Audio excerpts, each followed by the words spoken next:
Magandang hapon! Kumusta po? Narito po ulit ang update natin para sa lagay ng ating panahon. Ngayong hapon po ng November 7, 2024 na kung saan sa ngayon po, base po dito sa weather model na ating ginagamit, ang sentro na po ng bagyong si Marce ngayong hapon ay nasa baybayin pa din po ng Cagayan, about 46 km north ng Apari o kaya naman po ay 9 km south ng Camiguin Island na taglay pa rin ang lakas ng hangin na umaabot po sa 220 kilometers per hour. Base po yan sa datos ng Joint Typhoon Warning Center at magdamag po ngayon na babaybayin yan ang northern part ng Northern Luzon. Akas po ng umaga ay nandyan na po yan sa may West Philippine Sea. Sa ngayon po, dahil kay Bagyong Marce ay nakataas pa rin ngayon ang Tropical Cyclone Wind Signal number 4 sa northern portion po ng Cagayan, sa may Gonzaga, Santa Ana, Santa Teresita, Lalo, Bugay, Apari, Camalanyugan, Gataran, Balesteros,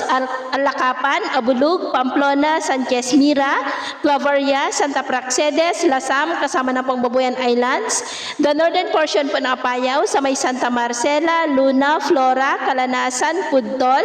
maging po sa northern portion ng Ilocos Norte, sa may Pagudpud, Banggi, Vintar, Dumalneg, Adams, Bacara,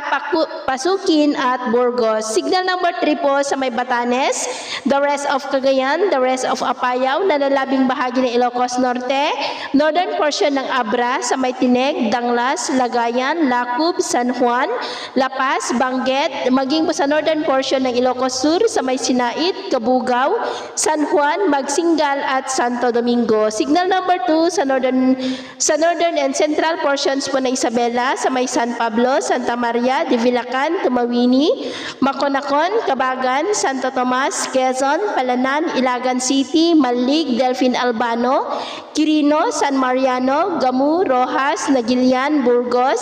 Riana Mercedes, Benito Soliven, Luna, Aurora, San Manuel, San Macho, Alicia, Angadanan, City of Kawayan, Cabatuan, maging sa nalalabing bahagi pa ng Abra, Kalinga, Mountain Province, northern portion ng Ifugao, sa may Alfonso Lista, Aguinaldo, Mayoyaw, Banawe, Hungduan, maging po sa northern portion ng Benguet, sa may Bakun, Mankayan, the rest of Ilocos Sur, maging sa northern portion po ng La Union, sa may Sudipen, Bangar, Balawan, Luna at Santol. Signal number 1 po sa nalalabing bahagi pa ng La Union, Pangasinan, the rest of Ifugao, nalalabing bahagi ng Benguet,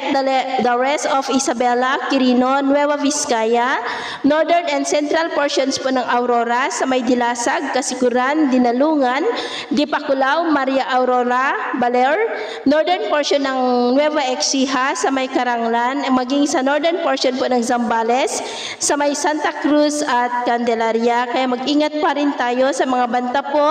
ng mga pagbaha at pagguho ng lupa, lalo na po dito sa northern part ng Northern Luzon, dahil hanggang bukas pa na mananalasa ang bagyong si Marce.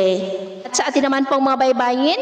dahil sa bagyo at amihan ay bawal po muna ang papalaot sa buong seaboard ng silangan ng Luzon at kanluran ng Luzon, dahil ang mga alon dyan ay posibleng aabot hanggang po sa 5 to 10 meters height. Kaya hanggat maaari ay iwasan na muna natin ang papalaot dyan sa mga may kulay pula para mas makaiwas sa mga sakunang pangkaragatan. So ito ang latest update natin sa araw na ito. Ako po muli si James na nagsasabing sa kahit anong pagsubok po na darating sa ating buhay, huwag na huwag po tayong mawawalan ng pag-asa. Thank you and God bless.